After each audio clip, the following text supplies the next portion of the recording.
Halo semua, saya mau share dari salah satu buku Bishop Duck yang berjudul Seni Mendengarkan di babnya yang ke-1, yaitu kehendak Tuhan yang sempurna dan kehendak Tuhan yang tidak sempurna. Di bab awal ini, Bishop ada share di satu ayat di Roma 12 ayat 2, sehingga kamu dapat membedakan manakah kehendak Allah, apa yang baik, yang berkenan kepada Allah dan yang sempurna.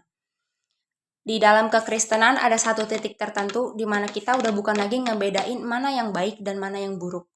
Karena pasti kita udah bisa ngebedain mana sih yang buruk, mana sih yang baik di dalam Tuhan. Tapi Tuhan mau setiap kita melakukan hal yang berkenan, hal yang baik dan sempurna, hal yang di dalam kehendak Tuhan yang sempurna. Yang memang dari awal Tuhan udah set jalan hidup kita seperti itu. Tapi seringkali anak-anak Tuhan susah untuk mengerti dan belum mengerti apa sih kehendak Tuhan yang sempurna dan yang tidak sempurna. Karena itu Bishop Duck tulis buku ini. Bishop Duck menjelaskan apa sih maksudnya kehendak Tuhan yang sempurna dan yang tidak sempurna itu. Di buku ini Bishop Duck menjelaskan kehendak Tuhan yang sempurna adalah tempat di mana Tuhan bersungguh-sungguh menginginkan Anda berada. Jadi di dalam kekristenan ada level tertentu di mana Tuhan udah rekayasakan, Tuhan udah set, Tuhan udah rancangkan setiap jalan hidup kita itu seperti itu. Akhirnya gimana, nanti prosesnya gimana, Tuhan udah rancangkan. Tapi pertanyaannya, masalahnya adalah apakah setiap kita mau taat pada setiap rancangan Tuhan itu. Tuhan berkenan kepada Anda ketika Anda berada dalam kehendaknya yang sempurna dan Dia bersukacita ketika nama Anda disebutkan. Jadi hal yang kita lakukan yang berkenan di hadapan Tuhan itu membuat Tuhan bersukacita, membuat Tuhan senang dengan setiap yang kita lakukan.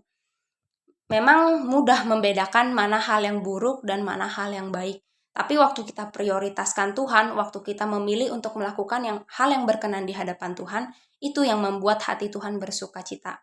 Makanya lewat kita mengerti kehendak Tuhan yang sempurna ini, kita juga mengerti apa sih yang sebenarnya Tuhan mau, apa sih sebenarnya isi hati Tuhan. Di dalam kehendak Tuhan yang sempurna, Bishop juga berkata, Anda ditempatkan dengan sangat baik, sangat tepat dengan rencana Tuhan yang asli.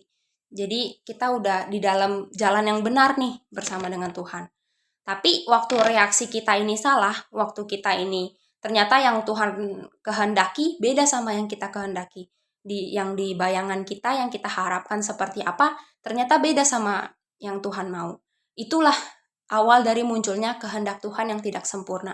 Kehendak Tuhan yang tidak sempurna ini, Bishop menjelaskan, Tuhan membiarkan anak-anaknya memasuki kehendaknya yang tidak sempurna sebagai akibat dari pemberontakan dan penolakan mereka terhadap rencananya yang asli dan sempurna bagi mereka. Jadi Bishop udah jelasin, highlight jelas banget pemberontakan dan penolakan. Jadi kita gak setuju dengan yang Tuhan mau dalam hidup kita. Waktu kita ini gak taat, waktu kita ini menghasilkan reaksi yang salah, kita berada di dalam rancangan Tuhan yang tidak sempurna. Tapi kenapa sih Tuhan gak cegah gitu? Tuhan gak kasih warning dari awal, ini bukan yang aku mau, tapi Tuhan biarin itu terjadi. Karena Tuhan mau setiap kita juga belajar, apa sih buah dari ketidaktaatan kita, apa sih buah dari reaksi kita yang salah. Memang di dalam kehendak Tuhan yang tidak sempurna ada kemurahan Tuhan, ada kesabaran Tuhan sebagai seorang bapak yang mau anak-anaknya bertumbuh. Tuhan mau melihat setiap anak-anaknya gimana sih next step yang akan anak-anaknya lakukan, setiap kita lakukan gitu. Waktu kita udah memberontak, waktu kita udah menolak rancangan Tuhan. Bisa sangat berpotensi untuk setiap kita ini berpindah dari kehendak Tuhan yang sempurna kepada kehendaknya yang tidak sempurna. Pastor Berry, gembala kami selalu menjelaskan, selalu mengingatkan setiap kami, menjelaskan kepada setiap kami isi hati Tuhan yang sebenarnya, cara kerja Tuhan yang sebenarnya. Tuhan itu kalau bekerja dengan sangat elegan. Tuhan gak langsung yang maksa. Cara kerja Tuhan itu elegan. Tuhan gak yang ngomong, Tuhan maunya kita seperti ini, Tuhan maksa kita ngelakuin hal ini. Tapi cara Tuhan itu elegan. Tuhan udah rancangkan setiap rencana Tuhan dalam hidup kita, dan Tuhan balikin lagi ke kita pilihannya. Kita mau taat atau kita ini mau memberontak. Dan ada dua hasil yang akan keluar. Ketika kita taat, kita berada di dalam kehendak Tuhan yang sempurna. Ketika kita memberontak, kita akan berada di dalam kehendak Tuhan yang tidak sempurna. Di sini Bishop tulis, kenapa sih Tuhan biarkan setiap kita ini masuk ke dalam kehendak Tuhan yang tidak sempurna? Bukannya Tuhan jahat, bukannya Tuhan gak peduli sama kita, tapi Tuhan mau setiap kita, umatnya yang sesat di dalam kehendaknya yang tidak sempurna, dan kemudian setiap kita menerima suatu suara dan pukulan yang tepat untuk setiap mereka yang memberontak. Jadi kita juga pulih gitu sendiri dari ketidakdewasaan kita. Kita sendiri ngerti, oh ternyata Tuhan maunya seperti ini. Cuman karena ketidakdewasaan saya, jadinya saya berada di dalam kehendak Tuhan yang tidak sempurna. Salah satu contohnya Bishop share di sini ada di kisah bangsa Israel yang masuk ke dalam kehendak Tuhan yang tidak sempurna dengan memaksa untuk memiliki seorang raja. Di mata orang Israel yang benar, yang bisa memimpin mereka dengan benar itu adalah seorang raja. Makanya bangsa Israel memaksa Tuhan supaya memilihkan mereka seorang raja, padahal bukan itu kehendak Tuhan. Sama seperti kita di masa seperti ini, kita punya pemikiran sendiri gitu. Seharusnya ikut Tuhan kan hidup aku semakin baik, aku nggak lagi miskin, aku nggak lagi susah, aku sukacita, aku penuh dengan orang-orang yang baik di sekitar aku, semuanya lancar, nggak ada struggle dalam hidup aku. Tapi ternyata bukan yang kita pikir itu baik, bukan yang di mata manusia itu baik, maka itu baik di mata Tuhan. Karena yang di mata manusia sama di mata Tuhan itu sama sekali berbeda. Kita nggak akan bisa yang namanya mencapai pemikirannya Tuhan, rencananya Tuhan. Di 1 Samuel 8 ayat 4-7, di sini ditulis, sebab itu berkumpullah semua tua-tua Israel, mereka datang kepada Samuel di Rama dan berkata kepadanya, engkau sudah tua dan anak-anakmu tidak hidup seperti engkau, maka angkatlah seorang raja atas kami untuk memerintah kami, seperti pada segala bangsa-bangsa lain.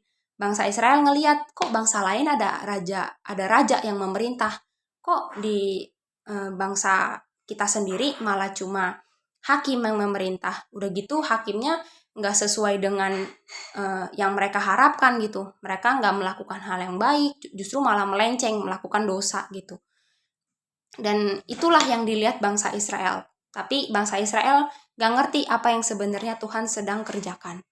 Tuhan bukan berkehendak mereka punya raja, tapi kehendak Tuhan berbicara lain.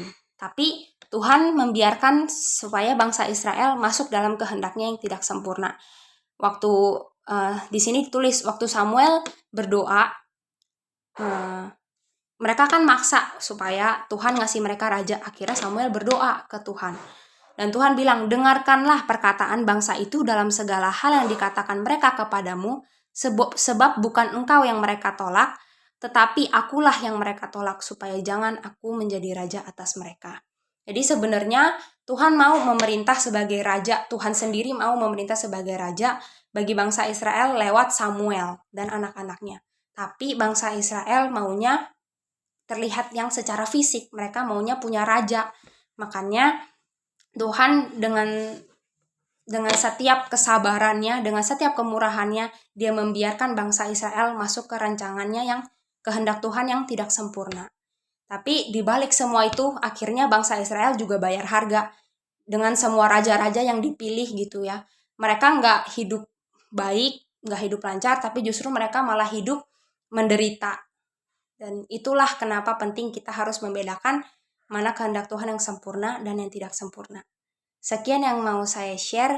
Terima kasih.